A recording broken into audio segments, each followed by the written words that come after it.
திமுக பொருளாளர் மு.க. ஸ்டாலினுடனான சந்திப்பு அரசியல் நாகரிகத்திற்கான எடுத்துக்காட்டு என மதிமுக பொதுச் செயலாளர் வைகோ தெரிவித்துள்ளார். பசும்பொன் முத்துராமலிங்க தேவரின் குருபூஜை விழாவை ஒட்டி அவரது நினைவிடத்தில் அஞ்சலி செலுத்த செல்வதற்காக திமுக பொருளாளர் ஸ்டாலின், மதிமுக பொதுச் செயலாளர் வைகோ ஆகியோர் இன்று காலை சென்னை விமான நிலையம் வந்தனர். அப்போது செய்தியாளர்களிடம் பேசிய வைகோ, ஸ்டாலினுடனான சந்திப்பு அரசியல் நாகரிகத்திற்கான எடுத்துக்காட்டு என்று கூறினார். அரசியல் நாகரிகத்திற்கு ஒரு எடுத்துக்காட்டாக தமிழகத்தில் எப்படிப்பட்ட ஒரு அரசியல் கலாச்சாரம் வளரணும் என்பதற்கு எடுத்துக்காட்டாக நடைபெற்ற ஒரு சந்திப்பு என்பதை ஏற்கனவே நான் கூறியிருக்கிறேன். வேறு எதுவும் நான் சொல்ல முடியாது.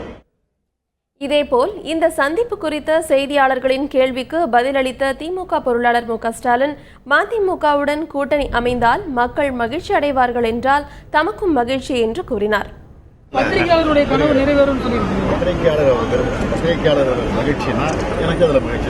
கூட்டணி உறுதின்னு போட்டுருங்க. அதான் சொல்றேன், உங்களுக்கு மகிழ்ச்சினா எனக்கு மகிழ்ச்சி, எனக்கு மட்டும் இல்லை மக்களுக்கு மகிழ்ச்சினா எனக்கு மகிழ்ச்சி. இதைத் தொடர்ந்து விமான நிலையத்திற்குள் நுழைந்த மதிமுக பொதுச் செயலாளர் வைகோ மற்றும் திமுக பொருளாளர் ஸ்டாலின் ஆகியோர் 20 நிமிடங்களுக்கும் மேலாக தனியாக சந்தித்து பேசினர். பின்னர் ஒரே விமானத்தில் இருவரும் மதுரை புறப்பட்டுச் சென்றனர்.